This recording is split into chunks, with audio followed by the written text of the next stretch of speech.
नमस्कार और स्वागत है। आज हम मानव मन, अहंकार और चाहत के कुछ बहुत ही गहरे सवालों में उतरेंगे। हाँ, और हमारे पास जो स्रोत हैं वे कोई सीधे साधे जवाब नहीं देते। बिल्कुल नहीं, वो हमें सही सवाल पूछने में मदद करते हैं। और आज का सबसे बड़ा सवाल शायद यही है कि जिसे हम खुशी कहते हैं, क्या वो वाकई खुशी है? या फिर वो कुछ और है जिसे हमने खुशी का नाम दे दिया है। आज इसी गुत्थे को सुलझाने की एक कोशिश करेंगे और ये भी देखेंगे कि एक सहज इच्छा और एक दर्दनाक पकड़ के बीच की वो महीन रेखा क्या है। चलिए शुरू करते हैं। तो बातचीत की शुरुआत ही एक कह सकते हैं चौंकाने वाले दावे से होती है। हाँ, कि हमारी ज्यादातर खुशी असल में दूसरों से तुलना पर आधारित है। जब हम कुछ ऐसा हासिल करते हैं जिससे कोई दूसरा शायद खुद को हमसे कमतर महसूस करे, तो उस पल में एक अजीब सी संतुष्टि मिलती है। ये सुनने में तो बहुत कठोर लगता है, कठोर जरूर लगता है, पर अगर ईमानदारी से देखें तो इसमें सच्चाई है। स्रोत इसे अहंकार की संतुष्टि कहते हैं, सच्ची खुशी नहीं। अहंकार की संतुष्टि। हाँ, जैसे जैसे आप ट्रैफिक में किसी महंगी गाड़ी को देखते हैं और सोचते हैं चलो मेरी गाड़ी इससे तो बेहतर है, या ऑफिस में जब आपको प्रमोशन मिलता है और आपके किसी सहकर्मी को नहीं। अच्छा। उस पल जो एक हल्की सी, बहुत ही हल्की सी बढ़त महसूस होती है ना। हाँ। स्रोत कहते हैं कि वो सच्ची खुशी नहीं, वो अहंकार का पोषण है। ठीक है, मैं ये बात समझ पा रहा हूँ, लेकिन क्या ये इतना सीधा है? मान लीजिए किसी ने सालों मेहनत करके कोई पुरस्कार जीता, या कोई एथलीट ओलंपिक में गोल्ड मेडल जीतता है। जब वो पोडियम पर खड़ा होता है, तालियां सुनता है, तो क्या वो खुशी भी बस अहंकार है? ये बहुत ही जरूरी सवाल है, क्योंकि यहीं पर असली बारीकी छिपी है। कहाँ है वो रेखा? देखिए, स्रोत ये नहीं कहते कि उपलब्धि हासिल करना गलत है।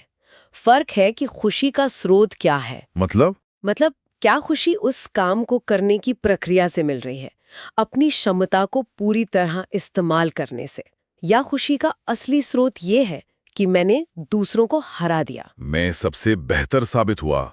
बिल्कुल, देखो सब मेरी तरफ देख रहे हैं। तो मतलब एक ही घटना में दोनों भावनाएं हो सकती हैं। एक तरफ अपनी मेहनत की आंतरिक खुशी और दूसरी तरफ दुनिया की नजरों में बेहतर साबित होने का अहंकार। एकदम सही। और अहंकार से मिलने वाली खुशी की एक पहचान है।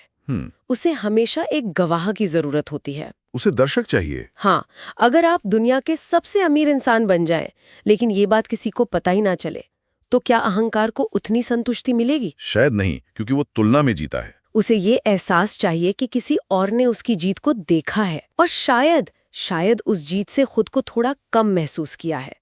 ये एक गहरे डर को शांत करने जैसा है कि मैं काफी हूँ। तो अगर ये अहंकार वाली खुशी है, तो फिर सच्ची खुशी क्या है? क्या स्रोत इसकी कोई परिभाषा देते हैं? हाँ, और इसकी परिभाषा बहुत ही सुंदर और साफ है।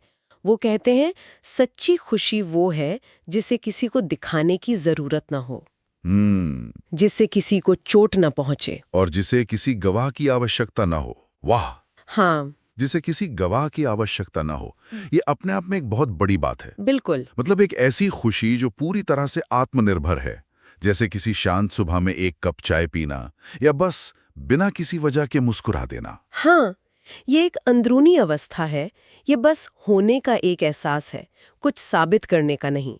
ये एक ऐसी शांति है जिससे किसी और की हार से ताकत नहीं मिलती। ये अहंकार की बात मुझे हमारी इच्छाओं के बारे में सोचने पर मजबूर करती है, क्योंकि आखिरकार ये अहंकार किसी इच्छा के पूरा होने पर ही तो संतुष्ट होता है। तो क्या इच्छा रखना ही समस्या है? ये एक आम धारणा है कि सारी इच्छाएं दुख का कारण है, लेकिन स्रोत यहाँ एक बहुत महत्वपूर्ण फर्क बताते हैं। वो कहते हैं, इच्छा रखना समस्या नहीं है। तो फिर समस्या क्या है? समस्या उस इच्छा के साथ हमारी रिश्ते में है। उन्होंने इसे समझाने के लिए दो बहुत अच्छे शब्द दिए हैं, बहाव और पकड़। बहाव और पकड़, फ्लो एंड ग्रिप, दिलचस्प है। इसका क्या मतलब है? बहाव या फ्लो एक सहज इच्छा है, एक नदी की तरह। आप कुछ चाहते हैं, उसके लिए कोशिश भी करते हैं, लेकिन अगर वो चीज नहीं मिलती तो आप बहकर आगे निकल जाते हैं। बिल्कुल, मन में कोई कड़वाहट, कोई गुस्सा या जलन पैदा नहीं होती। ये एक हल्केपन का एहसास है। और पकड़ इसके ठीक उलट होगी, मैं अंदाजा लगा सकता हूँ। हाँ, पकड़ या ग्रिप वो इच्छा है जिसके साथ हमारा अहंकार पूरी तरह से चिपक गया है।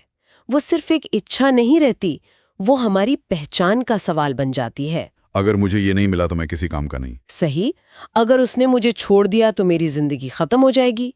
ये भाषा पकड़ की है, और इसीलिए जब ये इच्छा पूरी नहीं होती तो भीतर जबरदस्त जलन, गुस्सा या खुद से नफरत पैदा होती है। वो एक बोझ बन जाती है। हाँ, जो हमें नीचे खींचती है। इसे बेहतर समझने के लिए कोई रोजमर्रा की जिंदगी का उदाहरण ले सकते हैं। जरूर। सोचिए, 2 लोग एक ही मैराथन के लिए ट्रेनिंग कर रहे हैं। एक के लिए ये बहाव है, उसे दौड़ने में मजा आ रहा है, सेहत बेहतर हो रही है। हाँ, और फिनिश लाइन पार करना एक सुंदर बोनस होगा। अगर वो रेस पूरी नहीं भी कर पाया तो भी उसे इस सफर से बहुत कुछ मिलेगा। और दूसरे के लिए ये पकड़ है। बिल्कुल। उसने अपना सारा आत्मसम्मान इस रेस को एक खास समय में पूरा करने से जोड़ दिया है। सोशल मीडिया पर घोषणा कर दी है, दोस्तों से शर्त लगा ली है। तो अब अगर वो नहीं कर पाया तो वो सिर्फ एक रेस नहीं हारेगा, वो अपनी ही नजरों में हार जाएगा। ये बहुत साफ उदाहरण है। तो मतलब समस्या इच्छा में नहीं है। मैराथन दौड़ने की इच्छा तो दोनों की एक ही थी। फर्क उस इच्छा के साथ हमारे जुड़ाव के तरीके में है। आपने बिल्कुल सही पकड़ा। और ये हमारे जीवन के हर पहलू पर लागू होता है। नौकरी हो, रिश्ता हो, कुछ भी।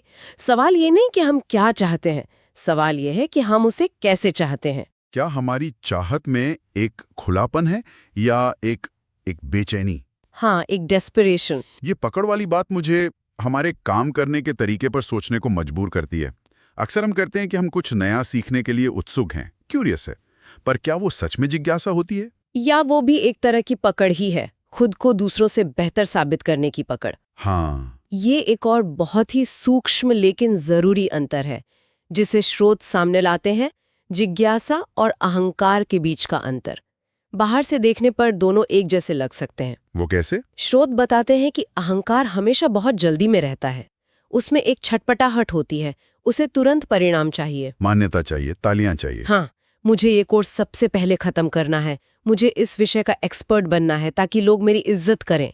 ये अहंकार की भाषा है, इसमें एक भारीपन है। और जिज्ञासा? जिज्ञासा इसके ठीक उलट, बहुत हल्की होती है। वो बस जानना चाहती है, सिर्फ जानने के आनंद के लिए। उसमें कोई डर नहीं होता, ना ही कुछ साबित करने की कोई बेचैनी। बिल्कुल, वो प्रक्रिया का आनंद लेती है, सिर्फ मंजिल की परवाह नहीं करती। अगर वो किसी चीज को समझने में असफल भी हो जाए तो वो उसे अपनी हार नहीं मानती। वो भी सीखने की प्रक्रिया का एक हिस्सा है। लेकिन क्या ये जल्दबाजी, ये अहंकार की ऊर्जा हमेशा बुरी होती है? आज की कॉर्पोरेट दुनिया में जहां डेडलाइन और प्रतियोगिता ही सब कुछ है, क्या वहां सिर्फ जिज्ञासा से काम चल सकता है? क्या कभी-कभी आगे बढ़ने के लिए अहंकार की यही जल्दबाजी जरूरी नहीं होती? बहुत ही व्यवहारिक सवाल है, और इसका जवाब हाँ भी है और नहीं भी। हाँ, शॉर्ट टर्म में अहंकार एक बहुत शक्तिशाली ईंधन हो सकता है। वो आपको रात रात भर जगाकर काम करवा सकता है, आपको दूसरों से बेहतर प्रदर्शन करने के लिए प्रेरित कर सकता है। सही। लेकिन ये एक गंदे ईंधन की तरह है जो बहुत धुआं छोड़ता है, तनाव, चिंता, जलन। और लंबे समय में ये टिकाऊ नहीं है। बिल्कुल। वहीं दूसरी ओर जिज्ञासा एक साफ, टिकाऊ ऊर्जा है। यह आपको जलाती नहीं बल्कि रोशन करती है। जिस काम को आप जिज्ञासा से करते हैं उसे करने में आपको आनंद आता है, आप थकते नहीं। हाँ, और अक्सर जब आप प्रक्रिया का आनंद लेने लगते हैं तो परिणाम अपने आप बेहतर हो जाते हैं। सच कहूं तो मेरा अपना अहंकार भी यही चाहता है कि सब इस बातचीत को सुने और कहें, वाह कितनी गहरी बात कही। हाँ, ये हर पल काम कर रहा होता है, इसे बस देखना होता है। ये बहुत ईमानदार बात है। और ये सवाल हमें अपनी रोजमर्रा की गतिविधियों को एक नई नजर से देखने पर मजबूर करता है। क्या हम दफ्तर में काम अहंकार के लिए कर रहे हैं या जिज्ञासा के लिए? हाँ, क्योंकि अहंकार बहुत चालाक है, वो अक्सर जिज्ञासा का मुखौटा पहन लेता है। तो इन सब बातों का मतलब क्या है? हमने खुशी और अहंकार के फर्क को देखा, बहाव और पकड़ को समझा, जिज्ञासा और अहंकार के भारीपन को पहचाना। ये सब बहुत ज्ञानवर्धक है, लेकिन थोड़ा निराशाजनक भी लगता है। मन एक बहुत ही जटिल जाल है। तो क्या इन उलझनों का कोई समाधान है? और यहीं पर स्रोतो एक बहुत ही हैरान करने वाला जवाब देते हैं। वो कहते हैं, नहीं, लक्ष्य समाधान खोजना है ही नहीं। एक मिनट, कोई समाधान नहीं है? जब मैंने पहली बार ये पढ़ा तो मुझे सच में बहुत निराशा हुई। मतलब हमें इन जालों में फंसे रहने के लिए ही बने हैं। ये तो बहुत असहाय महसूस कराता है। इसका मतलब ये है कि समाधान खोजने की कोशिश भी अहंकार का ही एक और खेल है। अच्छा, मुझे अपने गुस्से को जीतना है, मुझे अपनी पकड़ को खत्म करना है, मुझे एक बेहतर इंसान बनना है। इस संघर्ष में भी मैं ही केंद्र में है। तो लक्ष्य क्या है? लक्ष्य ठीक करना नहीं, बल्कि सिर्फ साफ देखना है। जैसे हम एक धूल भरी खिड़की को साफ करते हैं ताकि बाहर का नज़ारा साफ दिखे, वैसे ही मन की इन परतों को बस देखना है, उनसे लड़ना नहीं। सिर्फ साफ देखना, ये सुनने में बहुत सरल लगता है, पर करने में शायद सबसे मुश्किल काम है। हाँ, बिना कोई फैसला सुनाए, बिना उसे अच्छा या बुरा कहे, बस देखना। और ये स्वीकार करना कि हम इंसान के तौर पर न तो पूरी तरह सोए हुए हैं और न ही पूरी तरह जागे हुए। हम इसी बीच की अवस्था में हैं। और यही इंसान होना है। इसी उलझन को, इसी विरोधाभास को बिना किसी नतीजे पर पहुंचे बस देखना। स्रोतों में एक बहुत ही कमाल का उदाहरण दिया गया है जो इस पूरी बात को रोशन कर देता है। एक पेड़ से गिरने वाले सूखे पत्ते का। हाँ, वो एक बहुत शक्तिशाली रूपक है। पत्ते को गिराने के लिए पेड़ को कोई जोर नहीं लगाना पड़ता, कोई संघर्ष नहीं करना पड़ता। नहीं। जब पत्ते का समय पूरा हो जाता है, जब वो सूख जाता है, तो हवा का एक हल्का सा झोंका भी उसे गिरा देता है।